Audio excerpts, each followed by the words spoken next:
একটা গরু মরার আগ পর্যন্তও বুঝতে পারল না মালিক কেন তাকে জবাই করল। আগের রাতে সে সারাদিন মাঠে কাজ করে ফিরে এসেছিল। ক্লান্তিতে তার শরীর ভেঙে পড়ছিল। হাঁপাতে হাঁপাতে সে পাশের কুকুরকে বলল, আজ খুব ক্লান্ত লাগছে, ইচ্ছে করছে একদিন একটু বিশ্রাম নিই। কুকুর কথাটা ভেড়াকে বলল। গরু নাকি আর কাজ করতে চায় না। ভেড়া গাধাকে বলল।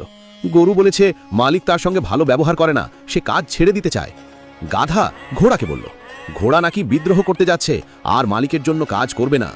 ঘোড়া দৌড়ে গিয়ে মালিককে বলল, গরু নাকি আপনার বিরুদ্ধে দাঁড়িয়েছে, সুযোগ পেলেই কাজ ফেলে দেবে। পরদিন মালিক সিদ্ধান্ত নিল এমন গরু রাখার কোনো দরকার নেই। যখন গরুটিকে জবাই করা হচ্ছিল তখনও তার চোখে বিস্ময় ছিল। সে বুঝতেই পারল না তার সর্বনাশের কারণ ছিল না তার কাজের অক্ষমতা, বরং ছিল ভুল মানুষের কাছে বলা একটি সরল মনের কথা। এই গল্প আমাদের একটি গুরুত্বপূর্ণ শিক্ষা দেয়।